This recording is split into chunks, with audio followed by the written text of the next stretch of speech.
Hello, everyone, and welcome to the webinar this evening. I am pleased to be able to bring Hilary Knight and Rachel Ross from Fertility Network NI, who are going to deliver a webinar this evening covering all things fertility, looking at fertility treatments and everything related to fertility. And there will be an opportunity during the webinar with Hilary to put questions in the chat box, and we will come to those at the end, and Hilary will answer any questions at the end. The webinar will be recorded, but it will cease recording when it comes to the questions. And we would ask everyone if you could mute before Hilary starts. So I'm just going to hand you over now to Hilary. Thanks, Anne. That's lovely. Welcome, everybody. It's really lovely for you to be able to join us tonight. I'm going to start sharing my screen.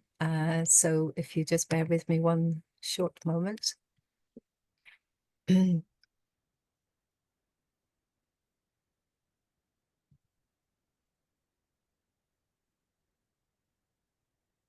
hopefully you can see those okay. And then I'll ask Anne and Rachel just to mute as well so that they're not visible.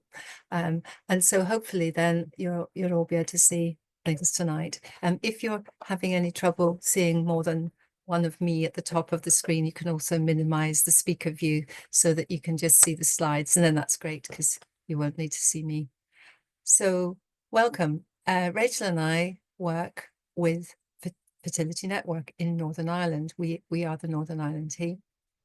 And just to say who we are a national charity, and we offer lots of advice, support, information, understanding for most people going through different stages of their reproductive life. So we help young people understand about their future fertility and the things that might have an adverse effect for them going into their years of wanting to be parents. We support the biggest group, I suppose, is those who are trying currently to become parents and maybe struggling to conceive. We help those who maybe face the ongoing challenges of childlessness in our More to Life group.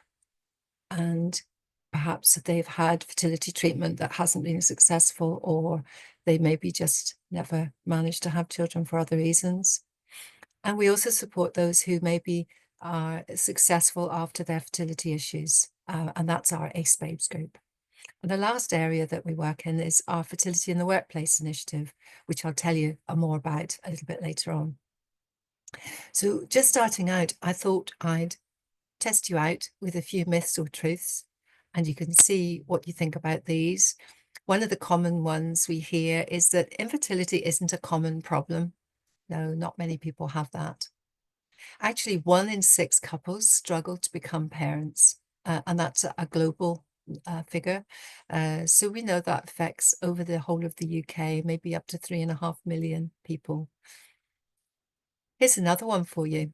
You don't need to worry about female fertility until after 35. What do you think? Actually, the truth is that female fertility has some vital statistics. 28, 35, 45.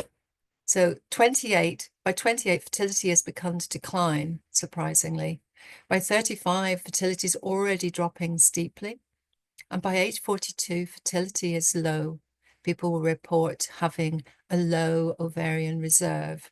They will find it much harder to become pregnant. So it's really important that we start thinking about things, perhaps in our late 20s, to decide how we're going to go forward. Though for most people, you know, it's not something on the radar at that age. Here's another one. Fertility issues are a female problem. We know that's not true either, because we know that whilst 30% of fertility issues presenting in medical cases are female issues, we know that actually 30 to 40% can be male issues. So that could be no sperm, low sperm, sperm that doesn't move terribly well, or problems in ejaculate. So the other area is the unexplained fertility. And that is a very difficult diagnosis for people because it's very difficult to actually get a reason why they're not conceiving. We generally talk about infertility when you have been trying to conceive for more than 12 months without any formal contraception. And that's the sort of stage that you might start to question and perhaps go to visit your GP. Here's another one. A man's age doesn't affect his fertility. We hear all the time about celebrities and they're supposed to be able to be daddies at a great advanced age. But actually the truth is that, like women's health, increasing male age is associated with a male fertility decline from the late 30s. And we know that that will affect quality of sperm as much as quantity and movement of the sperm. So maybe you're thinking about your fertility, maybe you're already on a journey, but you know, there are some things that you could maybe think about, consider in your reproductive health that perhaps go a little unnoticed. Do you have any concerns about painful or irregular periods? We sometimes take it for granted periods are going to be painful, but extreme pain in periods is not always normal and maybe needs to be discussed. Not having conceived after a year of unprotected sex. There's the age, being over 35 and struggling to conceive. It's sometimes suggested that perhaps if you are between 35 and 40 and you're struggling to conceive, that you don't wait a year, that you go and get checked out with your GP prior to that. We know that there could be male fertility health issues, varicocele, like a varicose vein on the testes can cause issues, or medication. Some conditions like diabetes can make things more difficult. And your general health, and are you on any medication? Epilepsy medicines and various others are something to discuss. The last issue is your BMI. We know that a high BMI will actually be a problem if you ever needed any fertility treatment, because the eligibility criteria is that you must have a BMI of between 18 and 30. So if you discover that you have any of these issues, or if you're worried about any of them, don't wait, don't hang about, go and contact your GP and get speaking to them. So what fertility treatment is available in Northern Ireland? So your GP can make a referral to the regional fertility centre if there are issues that you need assessing and you need maybe some initial tests and diagnosis. GP can do some tests, but other specific tests for referencing fertility for yourself and your partner would need to be done at the regional fertility centre, which is actually on the Royal Hospital site. And there are a number of different fertility treatments that you might come across. And I thought I'd just mention them briefly because they all sound very long. Some of you may be very familiar with them, but just in case, ovulation induction, or OI, is perhaps if you're not ovulating, and that can be helped by medication, or in some cases with injections that actually trigger the ovulation that you need to become pregnant. And that would be used if you didn't have any other medical or fertility issues alongside it. In IUI and DIUI are really used when there's possibly a situation with the male sperm, that the insemination is placed directly into the uterus, and DIUI is when donor sperm is used. That might also be a question of helping to get scanned and have timed intercourse so that you know, you're also taking control a little bit more of the cycle, or sorry, not timed intercourse, but timed insemination, and that would be done in the Royal as well. IVF and ICSI are similar procedures. You probably know that in vitro fertilization, or IVF, is where a person's cycle, lady's cycle, is taken charge of. They're stimulated to create eggs. they're captured at an embryo collection and then fertilized outside of the womb, and the embryo is put back in. The difference between IVF and ICSI is really that in ICSI, individual sperm is identified and actually injected directly into the egg to fertilize it. So it helps in cases of poor sperm motility. One of the issues for people in Northern Ireland has been waiting lists, and that was particularly bad after the years of COVID. But now things are improving a little, except waiting lists, if you need any gynae investigations, can actually be quite long as well. And it's another reason not to hang about and wait, because we know that fertility is declining as you get a little bit older. So just to show you a little bit about the IVF timeline, it starts with the ovarian stimulation, and that's where you hear people talk about having to do injections to create the extra eggs in your follicles, in your ovaries, more than you would normally produce. And then after a period of a few weeks, the eggs are retrieved with a procedure and the sperm is collected, and they are then fertilized in a dish in order to create the embryos. After the embryo culture, which usually takes about 3 to 5 days, then there's a more simple procedure, which is to transfer the embryo back to the woman. And then, unfortunately, there's the long, what seems like a very long wait for people, and they're talking about the 2-week wait, which is very anxious time for most people, waiting to see if there's a pregnancy or not. So just in terms of NHS funded fertility treatment in Northern Ireland, we know that all the procedures I mentioned are available, but it would really depend on what your clinical needs were as to what might be offered to you. There is only in Northern Ireland one funded IVF cycle, which actually did improve this year. It was increased in April to include all frozen embryos that are made. So previously, an IVF cycle was only had one fresh embryo transfer and one frozen embryo transfer.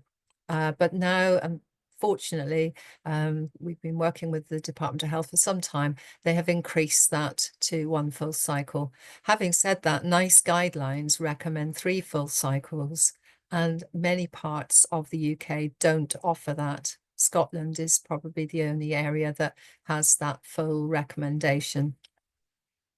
The 2 most important eligibility criteria to be aware of if you ever need fertility treatment are your age, which is really you have to be under 40 when you had treatment. Therefore, you need to be in the system and in the waiting list really by 39, with the exception of some people who have eligibility between 40 and 42 if their ovarian reserve is felt to be high enough through tests.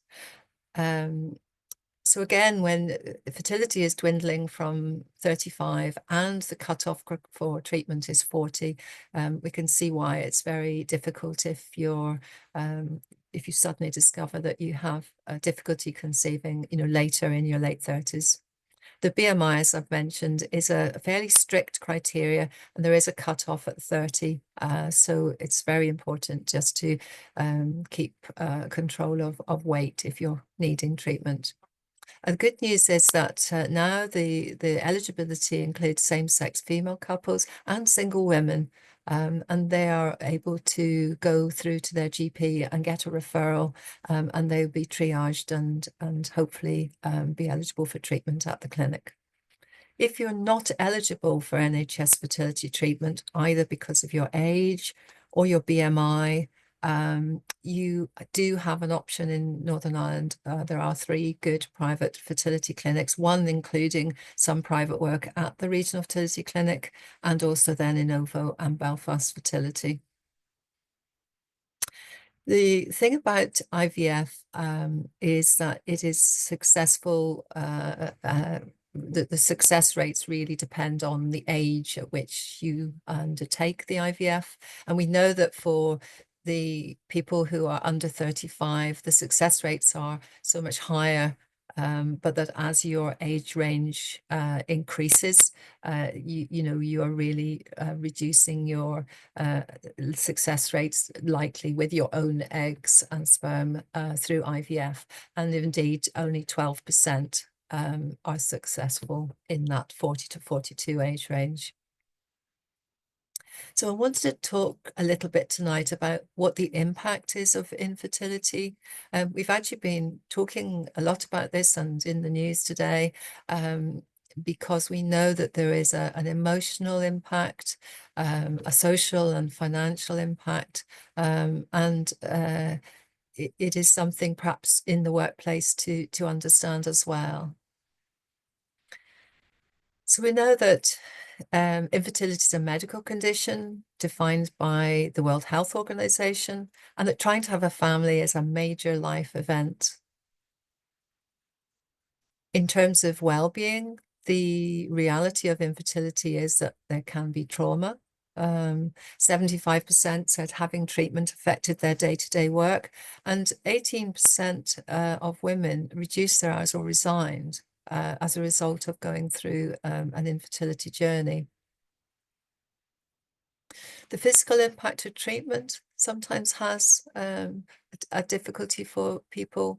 It is physically hard going through fertility treatment, but there is also the emotional distress that comes with even the diagnosis of infertility and that loss of hope of building a family.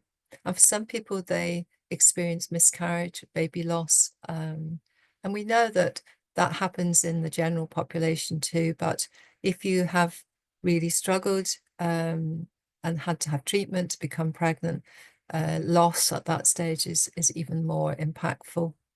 So there is a notion of a concept of grief, if you like, and isolation. And that's partly because in Northern Ireland, we don't talk about infertility and people feel under pressure to keep that quiet. And so it becomes a silent condition. Financial pressure too for some people, because after one cycle of IVF is available through the NHS, after that, if it's unsuccessful, people are put forward into the private sector, and one round of IVF can be anything from £6,000-7,000 up to 10,000 or more. So one of the patients actually that we work with told us this, that infertility was one of the hardest things they'd ever faced, and challenged people in ways that they couldn't have expected. And that's why when we were talking today about mental health, I actually said that it's really important that people have as much support as they can along that journey, whether it's from ourselves or from other organizations. The mental health is really important. So when we carried out a survey back in 2022, which was a repeat of the same survey we did in 2016, 83% people who going through fertility journey and infertility said they felt frustrated, worried often or all the time. And 47% experienced feelings of depression. We know that in the workplace, this is our logo for our Fertility in the Workplace program, that we work closely with both employees to help them help their employer understand what is really needed in support. But also we work directly with employers too. And I know Anne and I have spoken about this going forward for the Education Authority. So there's a hidden impact at work as well. And if you're joining this webinar or watching the webinar, then the likelihood is you are in working situation, and therefore it's something maybe that will be effective for yourself. I think the experience of the conflicting demands of work and treatment are quite hard to balance. Going through IVF, going for scans and procedures and things requires little bits of time off from work and some full days. And sometimes that can be difficult to say exactly which days you'll be going for the scans. So we know that the workplace support and job flexibility are really crucial in managing this. That could be very difficult for some people who are unable just to be flexible in their work. If you're a teacher or you're working set hours, that can be very difficult to get around that. So a workplace fertility policy can really help.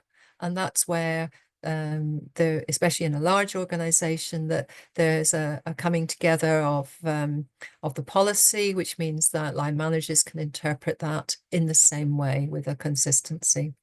And one of the important things people tell us is that confidentiality is really important because of the private nature of people's fertility journeys. So only 25% of people we surveyed in 2023 with Fertifa, that was over 3,600 people, only 25% reported that they had a supportive workplace policy. But we're working with a lot of organisations now, large and small alike, and we hope that that will continue to improve. A little bit more information about what people felt. 58% reported that the work affected the treatment, but I know that a similar number of people said they felt that treatment affected the work too. And a lot of people said they felt they hadn't got a great deal of support in their workplace. They worried about taking time off for appointments or their career prospects. And 78% said a company's policy and support was a huge consideration when looking for a new job. I wanted just to mention a little bit about employee rights, because many aspects of our work time are legislated in different ways, but actually there is no automatic right for time off for medical appointments. IVF treatment actually has one particular protection that comes around if you have an embryo transfer. From that moment, while you're in that 2-week wait, you have a protection under pregnancy or maternity legislation because you are deemed pregnant until otherwise. And so therefore, if you're successful, the maternity employment legislation continues. But if you're unsuccessful, then the protected period will be extended for a further 2 weeks. And that's something that many people don't realize. So if there's been early pregnancy loss, that will also cover you in that period.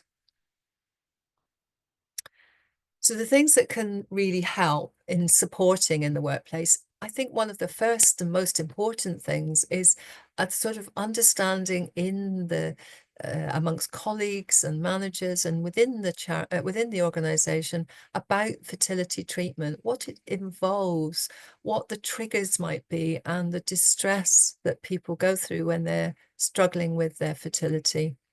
Many things can trigger people. For example, people bringing in pregnancy scans or making a pregnancy announcement when maybe you've had a failed treatment cycle. The stories that we hear and we know are very commonly felt in the workplace. And even that also goes to people who maybe are now going to be childless, not by choice. And that means that they will carry that distress of infertility forward in the workplace and yet are often very private and silent about it. We know that it'd be quite common that people are very triggered in the workplace when that isn't understood. So as I mentioned about the legislation, it's really important that there's training for line managers to have a consistency of interpretation, for example, for time off for treatment, so that there's no feeling of unfairness. Where there's an opportunity to have counselling and support, I do think that the supporting people's mental health while they're going through a fertility journey is very, very important, because repeated going through different cycles, the cumulative loss or failed cycles really can have an effect on a fertility person's mental health. So if you have an occupational health scheme, or you have an employee assistance program, or you can self-refer to the fertility counselling service in Northern Ireland, or if you're going through IVF at the NHS clinic, you will be offered counselling sessions, and I definitely recommend using any opportunities that come to you. The reason I mention the fertility counselling service is because they are specialist BICA, or British Infertility Counselling Association trained counsellors, and you do not have to explain to them anything about your feelings, your emotions, your dilemmas, your things, because they will understand implicitly what you're going through and be able to help. The child is not by choice. Our community in Fertility Network is called More to Life because we work with that group, and we connect with each other in a way to find more in our life than just the initial aim and desire to have children. But that is a group that are really invisible in the workplace and really deserve recognition and understanding. And signposting, we're here. If you know of somebody who's going through an issue, or you are yourself, we're here to support you. And we'll have our contacts at the end, and I'll tell you a little bit more about how we can support you. So an employee that I knew mentioned that I thought this was a really nice quote. She said, having a fertility policy makes all the difference, as it takes away a huge amount of stress. Flexible working and extra days for appointments was so helpful. I actually gave back more hours afterwards. I was so grateful to my employer for their understanding. So in terms of how we can maybe help, we support, as I said at the very beginning, if you're trying to conceive, we have local one-to-one support with Rachel and myself, and also our volunteers. We have a support line, free to ring support line, with our former fertility nurses, and that's available usually during the week, Monday to Friday, 10 until 4. They can't always give you medical advice, but they can talk to you about the procedures or explain about medication and different aspects. Or if you've been to an appointment and you're not quite sure, it's a chance to talk to them as well. We have Northern Ireland support groups, which are currently online. In fact, they've been online ever since COVID. And we also have our closed Facebook community and our Health Unlocked forum, where people can connect with others and chat about their own experiences. We also have a number of UK-wide groups. We've, I think, nearly 20 of these now, and you'll access them at our website, which is listed at the bottom. But they also include groups for LGBTQ plus our More to Life group. We have a weight loss group for those who are struggling to bring their BMI into the eligibility range. We have a lovely group called Fertility for men who are notoriously very difficult to get talking, but the Fertility group has managed. I'm not allowed in, only men only.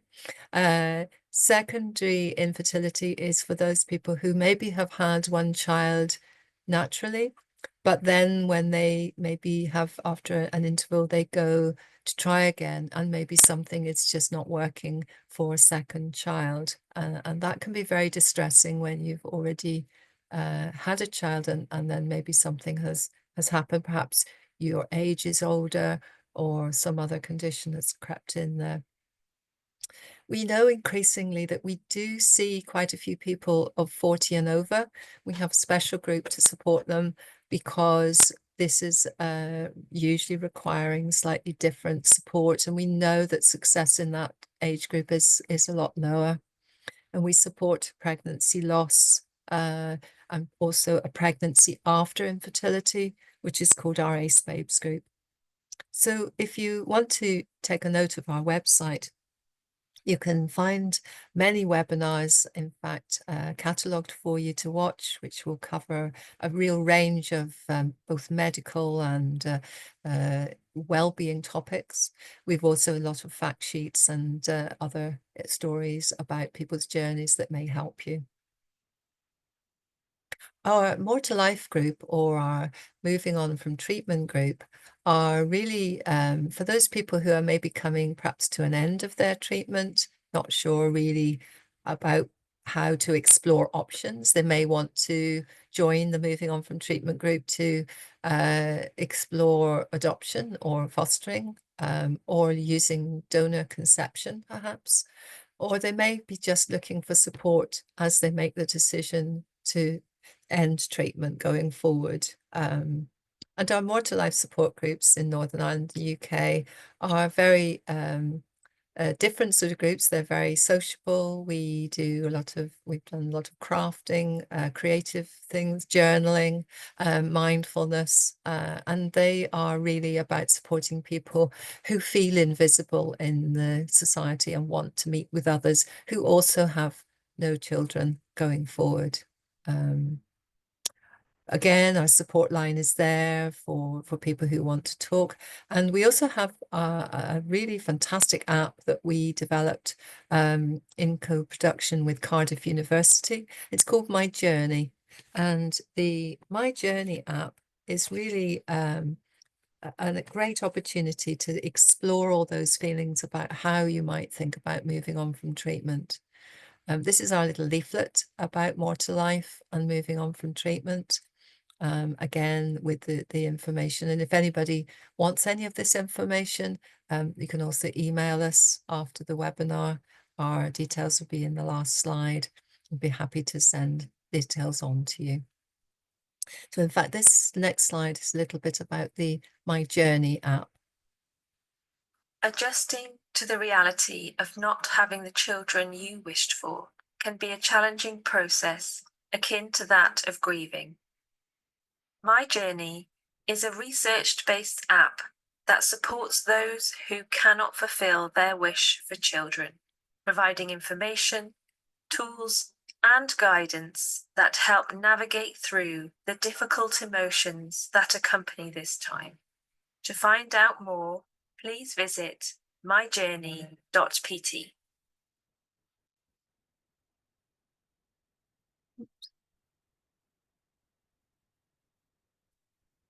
That's an amazing app, actually. It's really worth having a look at if you want to look at some mindfulness, some cognitive behavioral therapy sessions that can actually help you, and you can work through sessions in the app as you feel ready.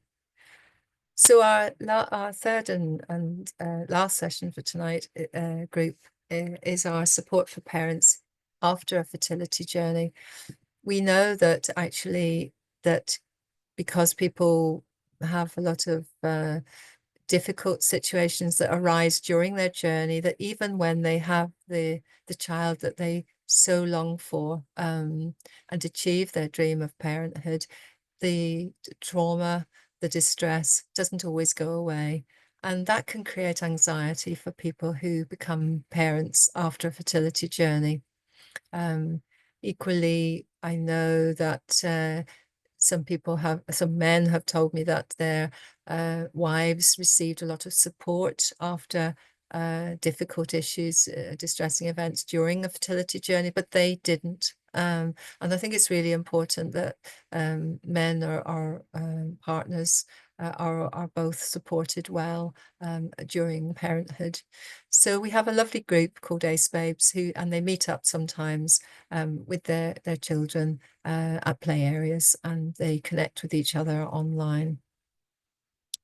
So really that's the end of my presentation for you. It's a bit of a whistle-stop tour, and I wanted to say thank you very much for listening.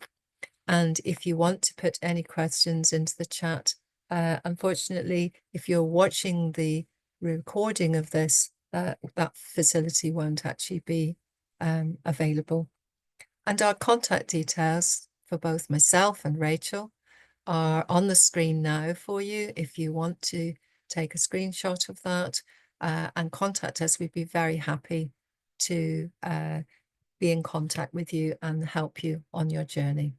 And we wish you all the very best in a fertility journey in whatever form that takes for you. Many thanks.